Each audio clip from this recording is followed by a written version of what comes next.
ଗୋଟିଏ ଘଞ୍ଚ ଜଙ୍ଗଲରେ ବିଭିନ୍ନ ପ୍ରକାରର ଜୀବଜନ୍ତୁ ବାସ କରୁଥିଲେ। ଏହି ଜଙ୍ଗଲରେ ଗୋଟିଏ ବହୁତ ବଡ଼ ଅଜଗର ରହୁଥିଲା। ସେ ବହୁତ ରାଗି ଏବଂ ହିଂସ୍ର ଥିଲା। ସମସ୍ତ ଜୀବ ତାକୁ ଡରି ରହୁଥିଲେ। ସେ ଜନ୍ତୁମାନଙ୍କୁ ଦେଖିଲେ ଗିଳି ଦେଉଥିଲା। ତାକୁ ଦେଖି ଜନ୍ତୁମାନେ ଭୟରେ ଦୌଡ଼ି ପଳାଇ ଯାଉଥିଲେ। ଦିନେ ଅଜଗର ଶିକାର କରିବା ପାଇଁ ଜଙ୍ଗଲରେ ବୁଲୁଥିଲା। ସମସ୍ତ ଜୀବ ତାକୁ ଦେଖି ପଳାଇ ଯାଇଥିଲେ।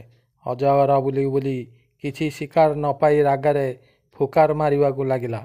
ଏହି ନିକଟରେ ଏକ ହରିଣୀ ନବଜାତ ଶିଶୁଙ୍କୁ ପତ୍ର ତଳେ ଲୁଚାଇ ନିଜେ ଭୋଜନ ଖୋଜିବା ପାଇଁ ଦୂରକୁ ପଳାଇ ଯାଇଥିଲା।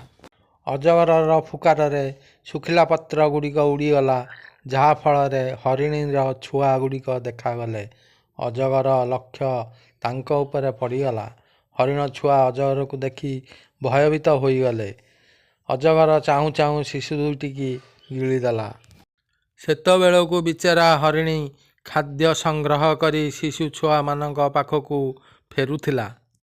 କିନ୍ତୁ ସେ ବା କ'ଣ କରିପାରିବ? ଆଖିରୁ ଲୁହ ଗଡ଼ାଇ ପିଲାଙ୍କ ଉପରେ କାଳଗ୍ରାସ କରିବାର ଦେଖୁଥିଲା। ହରିଣୀର ଦୁଃଖର ଠିକଣା ରହିଲା ନାହିଁ। ସେ କୌଣସି ପ୍ରକାରରେ ଅଜଗରର ପ୍ରତିଶୋଧ ନେବା ପାଇଁ ଭାବିଲା। ହରିଣୀ ଶୋକାତୁର ହୋଇ ତା'ର ମିତ୍ର ନେଉଳ ପାଖକୁ ସାହାଯ୍ୟ ଭିକ୍ଷା ପାଇଁ ଗଲା। ମିତ୍ର, ମୁଁ ଏକ ଅସମୟରେ ତୁମର ସାହାଯ୍ୟ ପାଇଁ ଆସିଅଛି। ଅଜଗର ମୋର ଦୁଇଟି ନବଜାତ ଶିଶୁଙ୍କୁ ଗିଳିଦେଲା। ମୁଁ ଅଜଗରର ପ୍ରତିଶୋଧ ନେବା ପାଇଁ ତୁମର ସାହାଯ୍ୟ ଭିକ୍ଷା କରିବା ପାଇଁ ଆସିଅଛି। ମିତ୍ର ହରିଣୀ, ତୁମ କଥା ଶୁଣି ମୁଁ ବହୁତ ଦୁଃଖ ଅନୁଭବ କରୁଛି। ମୋ ହାବୁଡ଼େ ସିଏ ପଡ଼ିଥିଲେ ମୁଁ ତାକୁ 100 ଟୁକୁରା କରିଦେଇଥାନ୍ତି। କିନ୍ତୁ କ'ଣ କରିବି? ସେ ଛୋଟ ସାପ ନୁହେଁ, ସେ ଅଜଗର। ସେ ତା'ର ଲାଞ୍ଜରେ ମୋତେ ଅଧାମରା କରିଦେବ। କିନ୍ତୁ ଏଇ ପାଖରେ ଚଢ଼େଇମାନଙ୍କର ଏକ ସଂଗଠନ ଅଛି। ତା'ର ମୁଖ୍ୟ ମୋର ମିତ୍ର ଅଟେ। ଆମେ ତାଙ୍କ ପାଖକୁ ଯାଇ ସହାୟତା ମାଗିବା। ତୁମ ଭଳି ବଡ଼ ଜନ୍ତୁ ଅଜଗରର କିଛି କରିବାର ସାମର୍ଥ୍ୟ ନାହିଁ। ଏ ଛୋଟ ଚଢ଼େଇ ତା'ର ବା କ'ଣ କରିପାରିବ? ବୁଝିଲ ହରିଣୀ ମିତ୍ର, ଏମିତି କେବେ ଭାବ ନାହିଁ। ତା' ପାଖରେ ଚଢ଼େଇଙ୍କର ବହୁତ ବଡ଼ ସେନା ଅଛି। ସଂଗଠନରେ ବହୁତ ଶକ୍ତି ଅଛି। ନେଉଳ ହରିଣୀକୁ ନେଇ ଚଢ଼େଇ ରାଣୀଙ୍କ ପାଖକୁ ଗଲା। ଚଢ଼େଇ ରାଣୀ ସମସ୍ତ କଥା ଜାଣିସାରିବା ପରେ ଉତ୍ତର ଦେଲେ, ଆମ୍ଭେମାନେ ତୁମକୁ ସହାୟତା କରିବୁ। ଆମ ସଂଗଠନର ଘର ପାଖରେ ଏକ ଛୋଟ ପଥରର ରାସ୍ତା ଅଛି। ତୁମେ କୌଣସି ଉପାୟରେ ଅଜଗରକୁ ସେହି ରାସ୍ତାରେ ଯିବାକୁ ଉପାୟ କର।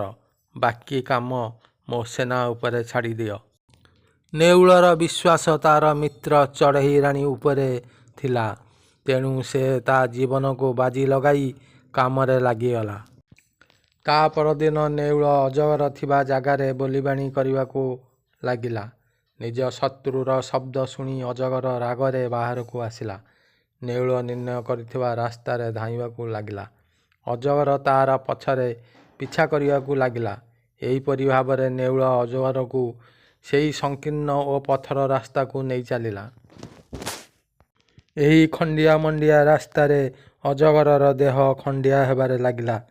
ଯେତେବେଳେ ଅଜଗର ପଥର ରାସ୍ତାରୁ ବାହାରକୁ ଆସିଲା, ସେତେବେଳେ ତା'ର ଦେହର ବହୁ ଅଂଶ ଖଣ୍ଡିଆ ହୋଇଯାଇଥିଲା ଏବଂ ଖଣ୍ଡିଆ ଜାଗାରୁ ରକ୍ତ ମଧ୍ୟ ବୋହୁଥିଲା। ଏହି ସମୟରେ ଚଢ଼େଇମାନଙ୍କର ସେନା ଅଜଗର ଉପରେ ଆକ୍ରମଣ କରିଦେଲେ। ଚଢ଼େଇମାନେ ଅଜଗରର ଖଣ୍ଡିଆ ଜାଗାରେ ନଖ ମାରି ରକ୍ତାକ୍ତ କରିଦେଲେ। କିଛି ସମୟ ପରେ ଅଜଗର କଷ୍ଟ ପାଇ ମୃତ୍ୟୁବରଣ କଲା। ଏଥିରୁ ଆମେ ଶିକ୍ଷା ଲାଭ କଲେ ଯେ ସଂଗଠନ ଶକ୍ତି ସବୁଠାରୁ ବଡ଼ ଏବଂ ସଂଗଠନ ଶକ୍ତି ବଡ଼ ବଡ଼ଙ୍କୁ ସହଜରେ ପରାସ୍ତ କରିଦିଏ।